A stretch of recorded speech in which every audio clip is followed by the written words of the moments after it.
अस्सलाम वालेकुम everyone, welcome back to my channel. कैसे हैं आप लोग सब? आई होप सब बिल्कुल ठीक होंगे। अल्हम्दुलिल्लाह मैं भी बिल्कुल ठीक हूँ। आज हम लोग जा रहे हैं अम्मी के घर, मतलब कि मेरे ससुराल। तो वहाँ पर जो है ना हमारी इफ़्तार दावत है। तो हम लोग जा रहे हैं और मेरी देवरानी है वो। तो आज है ना हम लोग बहुत ज़्यादा एक्साइटेड थे। पूरे रमज़ान अम्मी से नहीं मिले और इस बार कुछ ऐसा हुआ कि मैं दावत भी नहीं कर सकी इफ़्तार की। तो बस बहुत बिज़ी थे हम सब। तो हम लोग आज बहुत एक्साइटेड थे।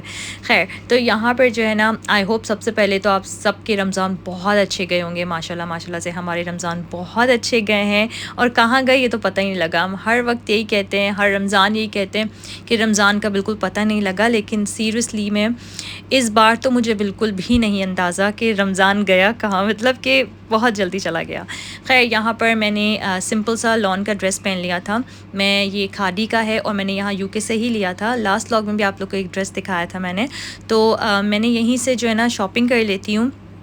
जब भी यहाँ पर खादी पे ऑनलाइन सेल लगती है या कभी कुछ ऐसा लगता है कि जो है ना मुझे अच्छे प्राइस में कुछ मिल रहा है, कोई अच्छे प्रिंट्स मिल रहे हैं, तो मैं लेके रख लेती हूँ। और मैं जब भी पाकिस्तान जाती हूँ तो वहाँ जाकर मैं बनवा लेती हूँ सिंपल से। अच्छा, मेरी ड्रेसिंग जो है ना बहुत ज़्यादा सिंपल होती है। तो मुझे ना सिंपल कपड़े बहुत पसंद हैं, ना कि वो भरे भरे कपड़े। आई नो कि अच्छे लगते हैं, मुझे भी देखने में बहुत अच्छे लगते हैं, लेकिन मैं इतना कंफर्टेबल फ़ील नहीं करती। तो जिसमें मैं कंफर्टेबल फ़ील करती हूँ मैं उसी तरह के कपड़े बनवाती हूँ और पहनती हूँ। अच्छा, यहाँ पर जो है ना हम लोग अम्मी के घर आ गए थे और ये टेबल है, यहाँ पर अम्मी ने कुछ चीज़ें सेट करके रख दी थी ऑलरेडी। अच्छा, आज हम लोग टेबल पे तो नहीं खाएंगे, बहुत सारे लोग थे तो हम लोग जो है ना दस्तरख़्वान बिछाएंगे। और दस्तरख़्वान बिछाने का, दस्तरख़्वान में खाने का नीचे तो बात ही अलग होती है। तो यहाँ पर जो है ना बस मैं किचन में आ गई थी।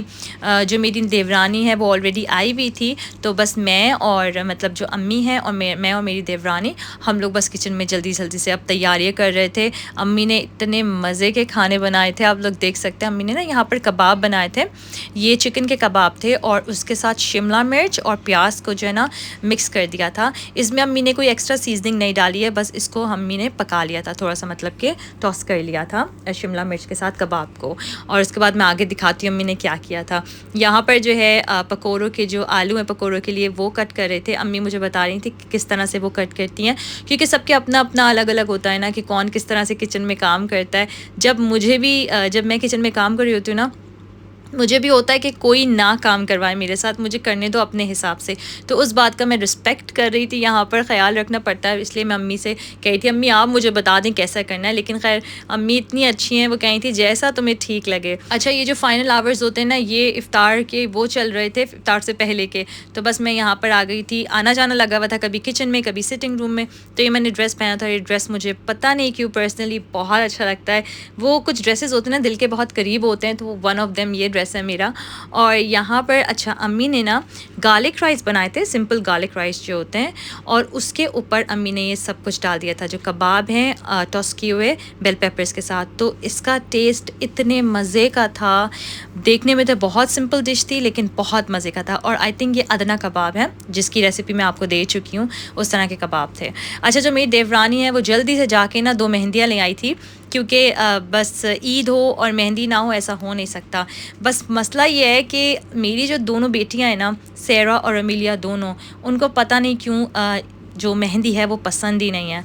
सेरा जब छोटी थी तो मैं उसको लिटरली 5-6 ईयर्स तक मैंने उसको हर साल जा के मेहंदियाँ लगवाई हैं। लेकिन अब वो बड़ी हो गई हैं, अब उनको तो मेहंदी नहीं लगवानी। अभी मैं और मेरे हस्बैंड जो है ना, हम यही सोच रहे थे, हम उसको कन्विंस करने की कोशिश कर रहे हैं और वो अच्छी बच्ची बात सुन लेती है, तो देखते हैं वो मेहंदी लगवाती है नहीं। और जो अमीलिया है, अमीलिया तो कभी उसने मेहंदी लगवाई नहीं है, मतलब अमीलिया को कभी मेहंदी पसंद ही नहीं थी और ना है। तो अमीलिया का तो बिल्कुल नो चांस, लेट्स सी क्या होता है। अच्छा, यहाँ पर अब जो है ना पकोड़े फ्राई हो रहे थे, फ्राइंग का टाइम चल रहा था, क्योंकि बस आई थिंक 30 मिनट्स रहते थे। तो यहाँ पर अम्मी ने अपने हाथ से घर में ही बनाए थे समोसे, और ये बहुत मज़े के थे। परत घर पे ही बनाई थी। इस बार तो मैं घर पे परत बना ही नहीं सकी। इनफैक्ट इस बार तो मैंने रोल्स भी सिर्फ 2 दफ़ा बनाए हैं। तो माशाल्लाह से आप लोग देख सकते हैं कितनी अच्छी लग रही है इफ़्तार की पूरी जो दस्तरख़्वान है। अम्मी ने बनाए थे कटलेट्स, उसको बेसन में फ्राई किया था। समोसे बनाए थे, फ्रूट चाट बनाई थी, पकोड़े बनाए थे, चना चाट बनाई थी, साथ में कुछ मीठा था, कोरमा बनाया था। और ये जो राइस थे ना, ये तो हिट थे, मेरे फेवरेट थे ये राइस। ये राइस और कबाब बहुत मज़े के थे और बहुत डिफरेंट टेस्ट था। तो यहाँ पर अम्मी जो है ना, अम्मी को पता है कि जो मैं फ्रूट चाट खाती हूँ वो मैं क्रीम वाली खाती हूँ। अच्छा, क्रीम वाली इस तरह से खाती हूँ, मैंने आप लोग के साथ शेयर की हुई है कि जो फ्रूट्स होते हैं ना उसको मैं कोई उसमें सोल्ट पेपर या कुछ भी चाट मसाला वगैरह लेमन जूस नहीं डालती, सिंपल फ्रूट्स लेती हूँ, फिर क्रीम डालती हूँ, नट्स डालती हूँ। तो अम्मी को पता था, तो अम्मी ने स्पेशली मेरे लिए क्रीम निकाल के रखी हुई थी, मैंगो पल्प निकाल के रखा हुआ था। तो मुझे इतनी खुशी हुई बेचारी, लेकिन जो ना मैंने इतना कुछ खा लिया था कि मेरी लाइक फ्रूट चाट की तो बारी ही नहीं आई। तो यहाँ पर बस अम्मी ने फिर हमारे लिए चाय बना दी थी और इस वक्त फ़ाइनल मैं यहाँ पर बैठी हुई चाय पी थी, ताकि बस जल्दी से मैं और जो मेरी देवरानी है वो किचन भी समेट के अच्छे से, क्योंकि फिर अच्छा नहीं होता ना, अम्मी ने सारा दिन लगा के खाना बनाया है, तो हमने जल्दी से किचन वगैरह समेटा। यहाँ पर मेरे ये हस्बैंड बैठे हुए हैं, हम लोग बातें कर रहे थे और माशाल्लाह से बहुत अच्छा लग रहा था, क्योंकि बहुत टाइम के बाद मैं अम्मी के घर आई थी। यहाँ पर मेरी जो देवरानी है वो जा रही थी तो वो चली गई थी, बाकी हम लोग अमीलिया का वेट कर रहे थे। अमीलिया जो है यहाँ पर कुछ अपना कलरिंग जो है वो फिनिश कर रही थी। अच्छा खैर, तो बस ईद आने वाली है और बस आई थिंक एक दिन रह गया एंड आप सबको एडवांस में बहुत बहुत ईद मुबारक। आई होप आपकी ईद बहुत अच्छी गुजरे इंशाल्लाह। अब मैं ईद के बाद ब्लॉग अपलोड करूँगी और फिर मैं आप लोग को दिखाऊंगी कि मैंने ईद की क्या शॉपिंग की है, किसने क्या पहना है और हमने ईद पे क्या किया, क्योंकि इस बार हमारे ईद के बहुत सारे प्लान्स हैं। आई होप बस वो अच्छे से हो जाएं सारे, तो मैं आप लोग के साथ शेयर करूंगी। अच्छी बात यह है कि मेरे हस्बैंड जो है ना, मैंने शायद लास्ट व्लॉग में आप लोग को बताया था, वो अभी घर पर ही हैं कुछ दिनों तक। उन्होंने ऑफ ली हुई है क्योंकि बच्चों की यहाँ पर ईस्टर हॉलीडेज़ चल रही हैं and the best part is के बच्चों की भी हॉलीडेज़ चल रही हैं ना, और रमज़ान भी उसी टाइम पर आ गया। तो माशाल्लाह माशाल्लाह से इतना ज़बरदस्त रमज़ान गुजरा है इस बार।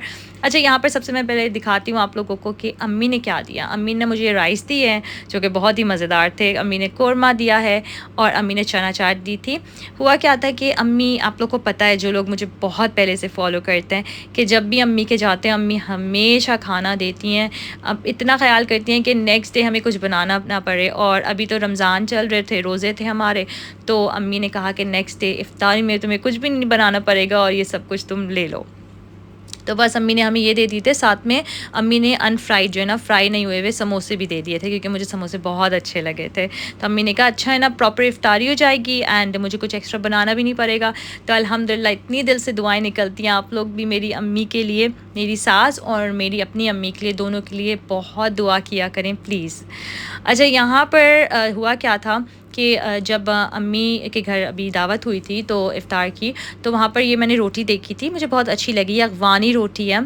तो मैंने अम्मी से पूछा कहाँ से लिया है, तो घर के बिल्कुल करीब ही थी। तो फिर मैंने अपने हस्बैंड को भेजा, मैंने कहा आप जल्दी से जाके ना इतनी सारी रोटियाँ ले आएँ ताकि मैं घर जाके इसको फ्रीज़ कर दूँगी, क्योंकि ये बहुत अच्छी थी। बेस्ट थिंग इज़ कि ये ना फ़्रेश फ़्रेश बन रही थी, तो और ज़्यादा अच्छी लग रही थी। तो बस यहाँ पर मैं इसको अब कट कर रही हूँ और फिर ना मैंने इसको पैकेट्स में डाल के, फ्रीज़र बैग्स में डाल के इसको फ्रीज़ कर दिया था। तो यहाँ पर मैं अपना व्लॉग करती हूँ ख़त्म। अगर आप लोग मेरे चैनल पर न्यू हैं और आप लोग को मेरी वीडियोस पसंद आती हैं तो please do subscribe my channel and like my videos. इंशाल्लाह मिलूँगी मैं नेक्स्ट व्लॉग में। और मैंने इस तरह से जो है ना, ये देखें, मैंने फ्रीज़र बैग्स में सारी रोटियां डाल के अभी मैं उसको थोड़ा सा और ठंडा करने रख रही थी कि ताकि कूल डाउन हो जाएं। थोड़ी सी गर्म लग रही थी मुझे, उसके बाद मैं फ्रीज़र में डालूंगी। तो बस यहाँ पर आप लोग अपना बहुत सारा ख्याल रखेगा, मुझे अपनी दुआओं में याद रखेगा। मिलूंगी नेक्स्ट व्लॉग में। टिल देन अल्लाह हाफिज़।